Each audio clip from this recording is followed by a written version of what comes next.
Okay, I got this Samsung curved TV, and this is a 55-inch, and I'm going to show you what's happening with this TV. I'm going to plug it in. In case a lot of people don't know, there is an actual power button right here in the middle, right up under the TV. I'm going to plug it in. If I can find the hole.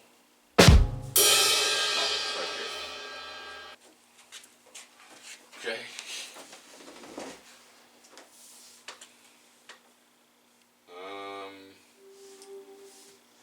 Power's on automatically, and as you can see, one side of the screen is totally dark. So, let's see what the fluck is going on. Chi-Town's finest.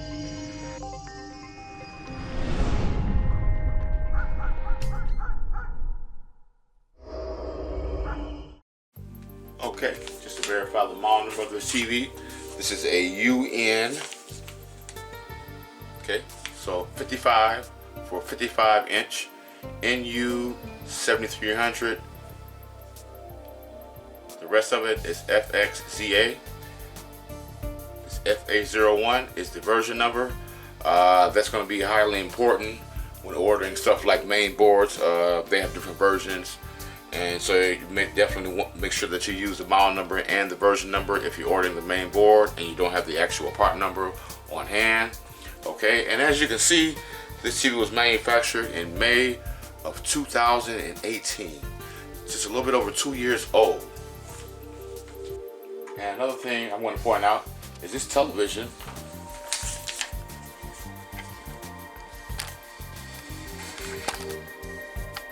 does not have any screws, okay?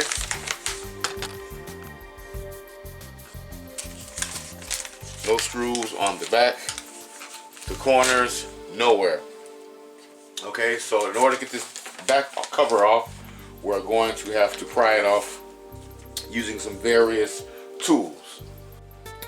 Okay, now these are the tools that I recommend. I do not recommend prying the TV off, the back cover off of the television, using anything thick like this, because it's your probability that you will damage or break the back cover. You will break a piece of it off using something thick like this. Basically, what you have to do is use something like this here, something that's kind of sharp on the end. Unfortunately, the only thing that's sharp is metal. Can't avoid that, but we want to pry the corner up first. Usually I start with the bottom left or right corner, and then once the corner is up, we can take something like this, start the process, or it's either something like this too. It doesn't matter if you got any of these little tools like this. This is plastic, so you definitely want to use anything that's plastic if you can, when possible. Once you pry it up enough, you want to don't put anything else metal up under there, because actually on the side of the TV, the actual panel, you may have those tabs for the for the display. Okay, and this one here, once you get the back cover pried up enough, you can actually stick this in there and pull the rest of the side up. It comes right up with this one. A customer actually gave me this. This is for he actually had an 82-inch Samsung, and he actually bought the board, and he bought this because he knew, doing research on this TV and the problem, what it might, took a chance and bought the actual board. And he found out about because he knew he had didn't have any screws in it, and he bought that, and he called me out to put the part in, and it worked, and the guy was so happy he gave me a tip, and he gave me this. So okay, now back to the TV. I'm just assuming that this has a backlight problem. This TV is edge lit, which most likely, from what kind of defect that we see, most likely they use two strips, one on this side and one on that side. And the one on this side where it was dark at is probably one that's bad. Okay, so I got ahead of myself, and I should have told you that the first time, but yeah, it looks like bad LED strips on one side. Now these TVs are also known for, because they have, like I said, the strip on this side and the one strip on this side, those LEDs get very bright and very hot, and the actual diffuser screen that lays the very first one that actually goes from here to here actually gets burnt or melted on the end. Okay, so we might have to think about that also, which may be, you know, it didn't really look like it from what I seen. It just looked like half of the you know, the one half of these strips was not lighting up. But I did have some problems with the one time I thought it was the backlights, and actually the backlights were working. The strips were working, and the actual diffuser screen got melted and corroded, and it did affect the picture. So anyway, I'm just going to start with trying to get this corner off right here.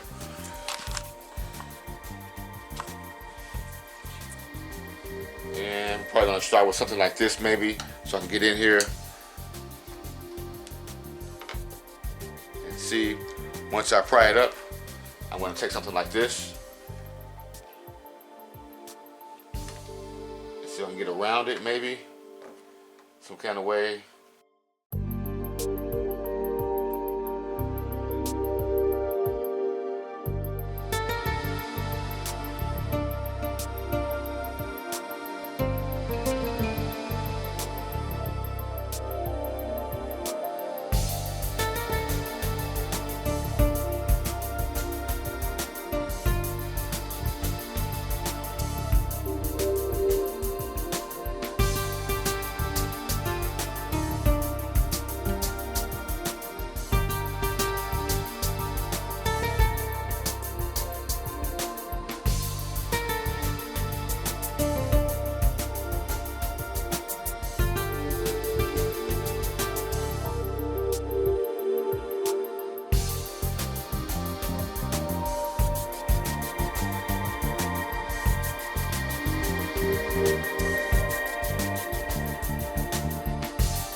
Okay, that was quite a pain getting that back cover off, but we finally got it off. And as we look at the back of the TV, looks like there's really only two boards. Okay, we have our main board, okay, with our Wi-Fi module built right into the main board, and this is the antenna part here, okay, and then we have our power supply board. Okay, so there's two boards. Doesn't use, as you can see, it does not use a separate T-Con board. Part of the T-Con circuit is built on the actual driver boards, and part on the main board, I guess. Okay, this is where our LED plug is, right here.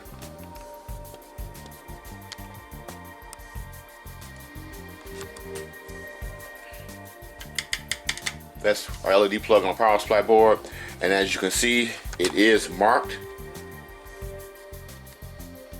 Okay, there are 4 lines, so there are actually 2 strips, like I said before, one on each side, and this is what they look like.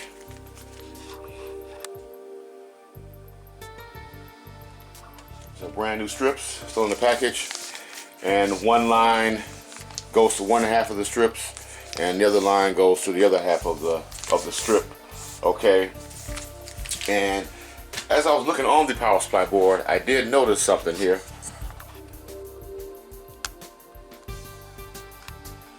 It looks sort of burned. Right here was a dark area, which lets me know that it was producing a lot of heat. And as you can see, this looks like our B plus diodes going to the LEDs, supplying voltage to the LEDs. We've got one here, and we've got one over here. Okay, so the first thing that I did do, quite naturally, was check it. Okay, put my meter in diode scale.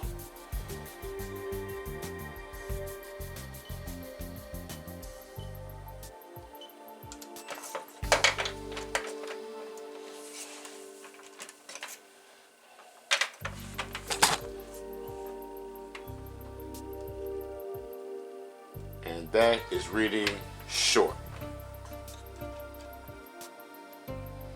Okay, and if I go to my other one here,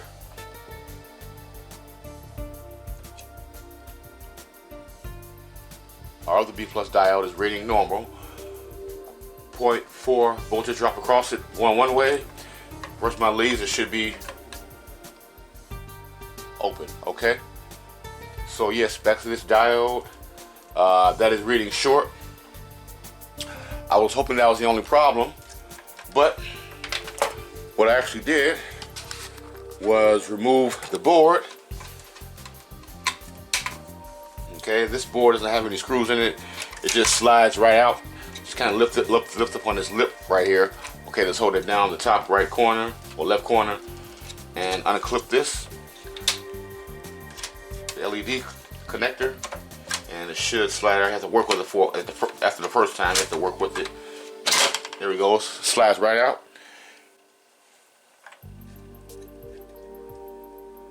That diode is now reading good. Okay, which leads me to believe that the problem is coming from the LED strips. Okay, so what I'm going to do is actually go to the actual plug and test each line. Okay, so I'm going to start with the first line here. As the legend was saying on the power supply board, this first line is right here, positive, negative. Okay, I got some real thin leads, so I'm going to try to get in here real good.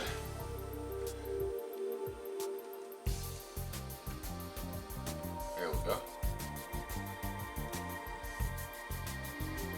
It's 114, and I do see the part of the strip is lit through the back cover, through the back of the chassis. I can see light. Okay, check it out. The next two is the next line.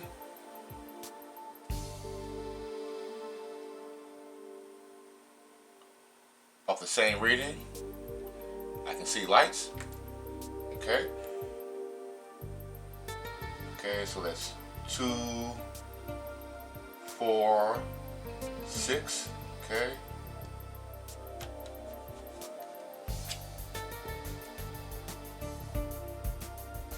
That's the third line. Okay. That's good. And we're going to go to the next line. It's right here.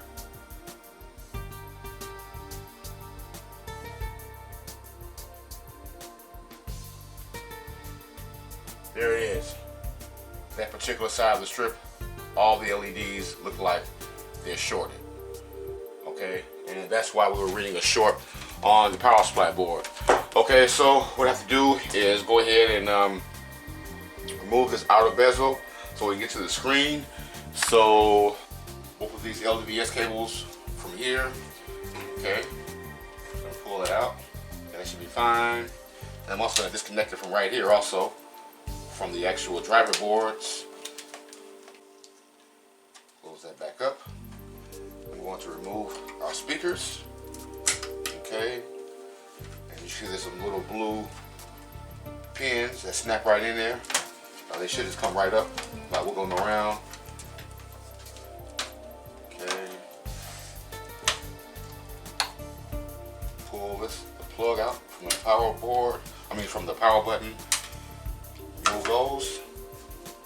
Now we got to pull these feet supports out. I'm just going to mark it so I won't forget to put it back in. Okay. Mark the other one.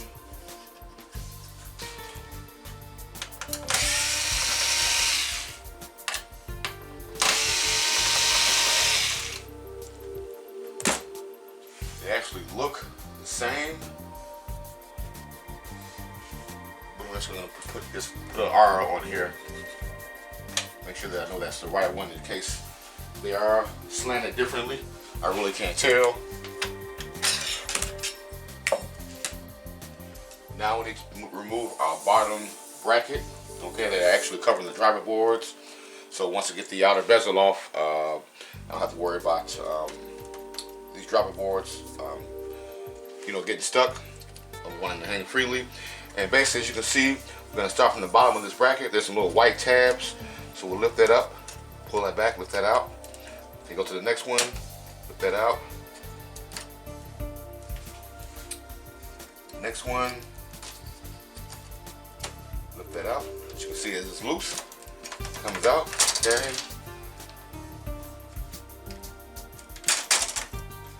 Okay. That slides right out. Okay. Now I'm going to flip it over and see. I'm looking here. It looks like there's some tabs up under here which will release that outer bezel. But I'm going to flip it over and see if I can just pry it up with my fingers. If not, I'm going to have to use a screwdriver and unsnap the outer bezel. Okay, this is kind of a job. It's pretty easy. You're just going to have to get up under there with your screwdriver and release the little tab that you can see. Just push on them and gently bring them up.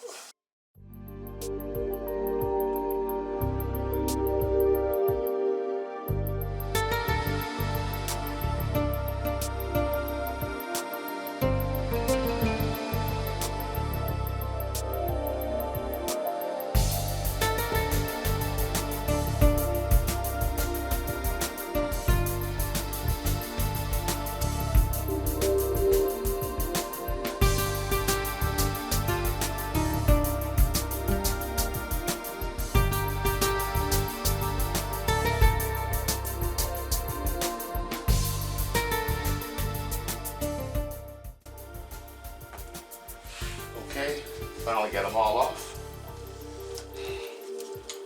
All the little clips unsnapped.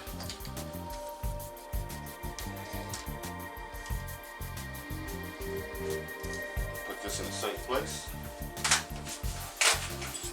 Okay, now I'm going to unloosen my driver boards.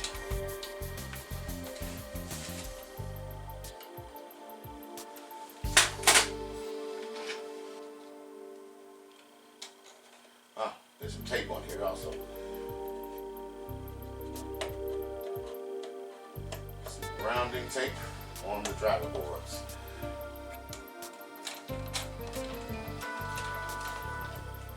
Voila.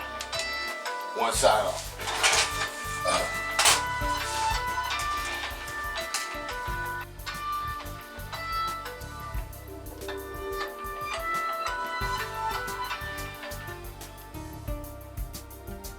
Hello?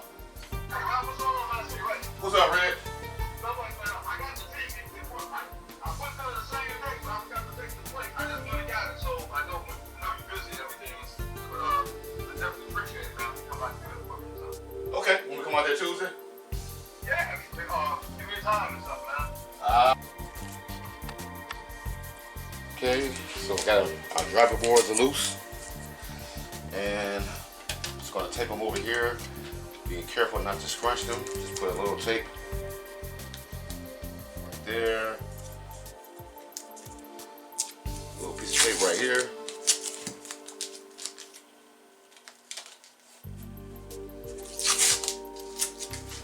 Same for the other side.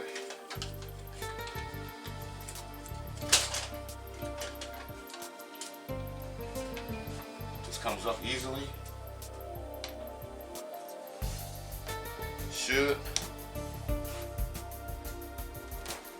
There we go. And as you can see, the screen is actually not bent. Basically, I use some kind of a stronger substrate, so it can bend. But be very careful. The screen is still very fragile. Okay, I'm actually going to mark my diffuser screens as usual, so I know which way to go, which side. Okay.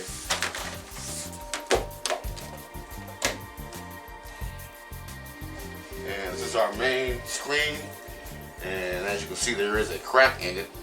It's from the heat. I believe that's why they stopped making these televisions, because of the heat from the curves, from the device being curved.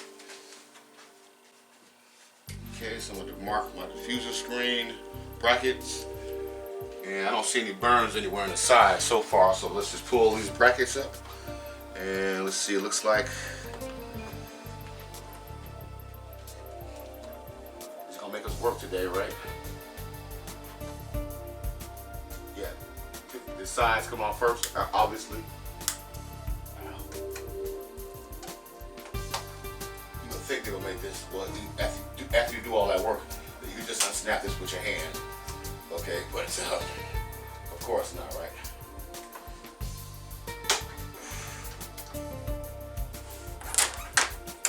It's tough.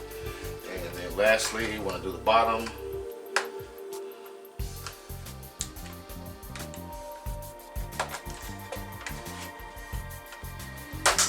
You can actually see the notches once they come up.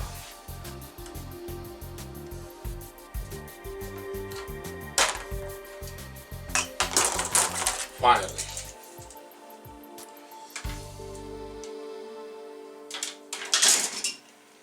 Okay, I'm gonna put a small dot, very small at the end of that, and also want to mark the chassis. And this is our main screen. It does not look burnt, thank God. It's our main diffuser screen, and just to show you how this works, this is going to be very thick. Okay. So I'm going to need to pry this up. Okay.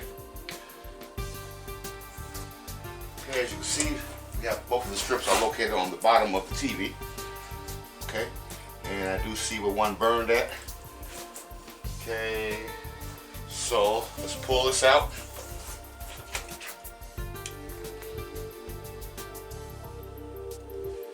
And as you can see, right here, that's why it's cracked.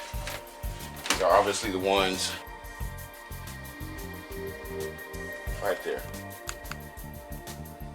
Those are most likely the LEDs that burned and burned this diffuser screen. That's why there's a crack there. Okay, and I'm looking and I do see some that I burned out. Okay, so I'm just going to set this to the side. Put a small dot right here. Okay. This should be easy. Right up. Okay. Wow.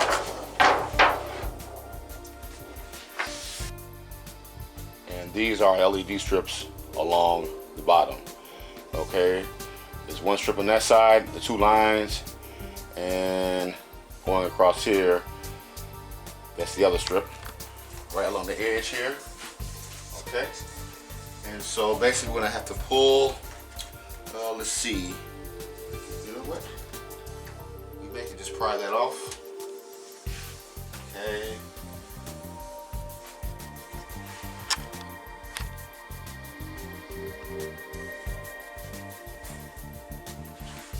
Let's see here.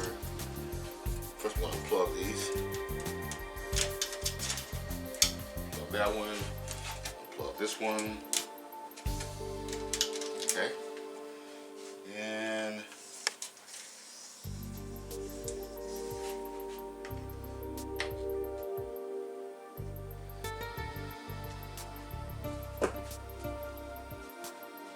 these are definitely glued some kind of way to the chassis. Okay, so we'll have to get in there and pry that up.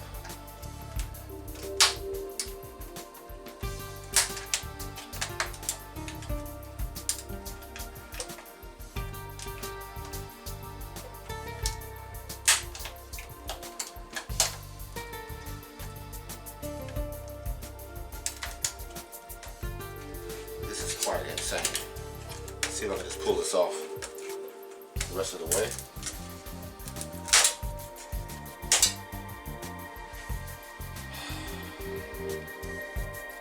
That's it, guys. And once again, as you can see, the burned LEDs starting right here. This is obviously the second line that blew up on this strip. Okay, right there. See, those are all burned. Okay, other ones look pretty good. Okay. Now, one thing I noticed about these strips, these new ones, they use the exact same strip for the left and right side. So actually what I'm going to do is probably just replace the one. Okay, let's see here how easy this goes on. First I'm going to line it up right here. Let me see.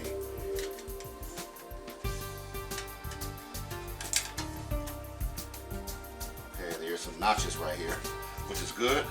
And you're lining it back up. Okay, all right, excellent. So I'm going to pull this tape off.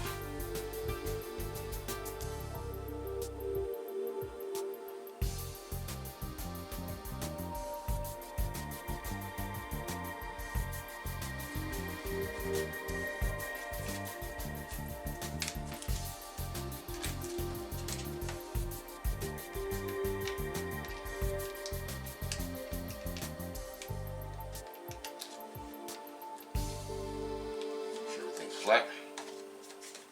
Okay, so far so good. Plug this one back in.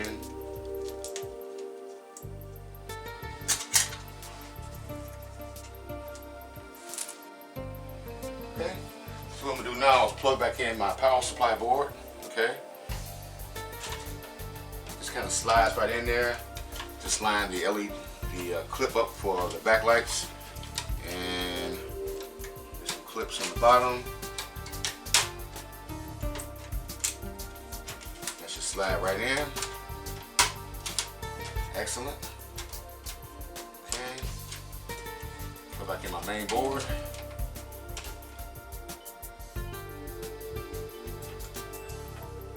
Okay. Where are we at? Right here. The dial that was burned. Double check that one. And now, as you can see, that is good.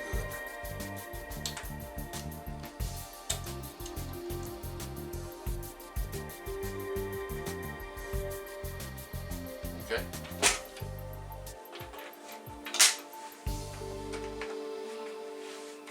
Okay, let's go ahead and fire this up.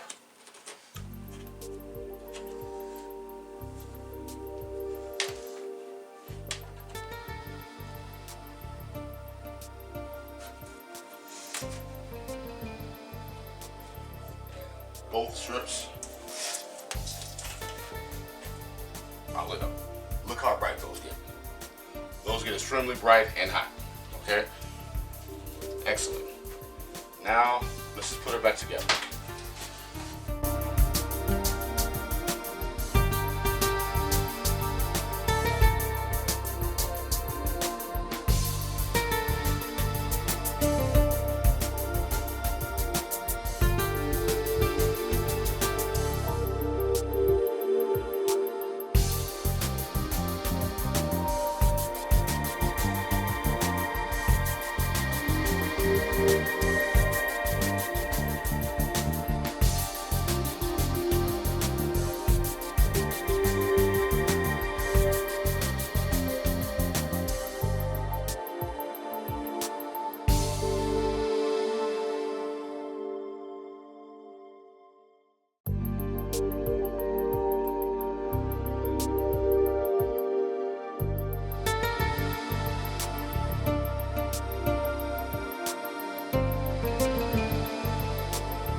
together, put the front bezel back on, plug back in my LDDS cable to my main board, into my driver boards, my power supply board, plug it back in, and this is the ultimate test of time.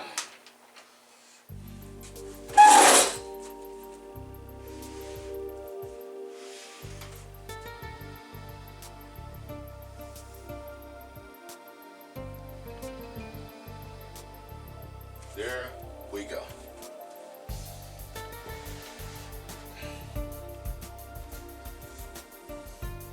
As you can see, that looks absolutely good.